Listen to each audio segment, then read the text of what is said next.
Shalom. Not so long ago, I walked into my kitchen and there was this stench.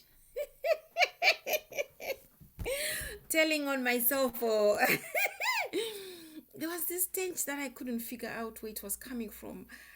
So I started cleaning around. I started getting into my refrigerator, emptying some things out, and thinking maybe that's where it was coming from. And then I walked out. And then I came back again later on, and the stench was still there. And for the life of me, I just could not figure out where the stench was coming from.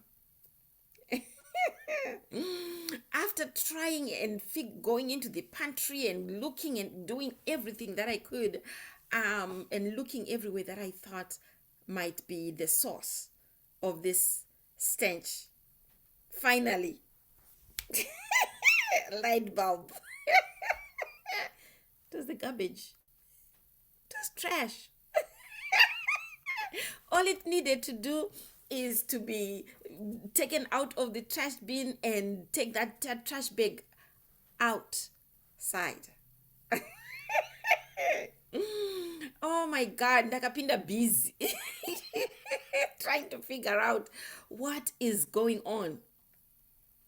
And it's so similar to something that I want to talk about: bitterness. Bitterness, if it's not dealt with, can be like that trash can where your life is just not right. Your attitude is just the way you present yourself to the world, the way you step out of your door is just not right. And you just don't know, you can't figure out what is going on. Some of us are walking around with bitterness that we have not dealt with. And bitterness can come from anywhere. All of us have been through an experience that caused us to be bitter. Some have been able to deal with it, and a lot of people walk around with bitterness, and some may not even remember what the source of that bitterness is, but they are walking around with it. It's like eating poison and expecting someone else to die from it. That's how bitterness is. Just like unforgiveness. Bitterness and unforgiveness, they go hand in hand. But you can't forgive what you don't know, and or what you're not willing to address. Because some of the bitterness have happened when we were kids, when we were younger. Perhaps your parents died and you were left with a very bitter human being that was to take care of you, but they did not take care of you. Instead, you were the maid, or you were the garden boy, or you were the person in the house that was made to serve the children of the person that you was supposed to be taking care of you. Maybe your relatives went and squandered your father and your mother. They had a lot of money, they had a lot of wealth, but your relatives, they took you in not because they loved you, but because they wanted that wealth, because it came with you. And when that wealth was over, so was their love for you.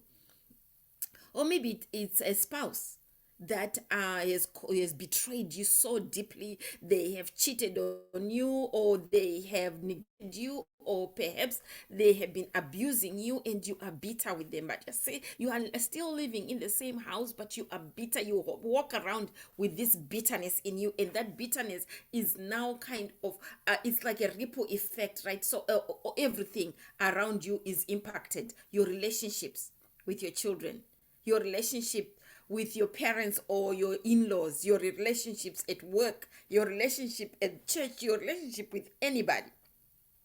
You may try to mask it. You may try to memorize verses. You may try to say, "Devil, I rebuke you." You can rebuke the devil up to Tumbaktu. It won't work. It won't work until you until you face what it is that is causing that bitterness. So this Saturday, I'm inviting you to the Dialogue with Pastor T, where we are going to be discussing this very subject. What is it costing you not to deal with bitterness? For some, it's costing you your mental health. For some, it's costing you relationships. And for some, it's costing you not to get to come to this pure saving knowledge of Christ. So come on Saturday, we are going to be discussing this. Some people are going to be talking about their experiences with bitterness. Some people have dealt with it. Some people are dealing with it. Some people are still to deal with it. So some people are going to be sharing what they have done, what process they have followed to share to be able to get over this bitterness. If you don't deal with it, you will start thinking that every post that your friends put on Facebook is yakanangana niwe. That's what bitterness do. Bitterness will make you see things that are not there. Bitterness will also make you insecure, because since you can't deal with it with the person directly. For some, that bitterness is caused by someone who has already left this side of heaven.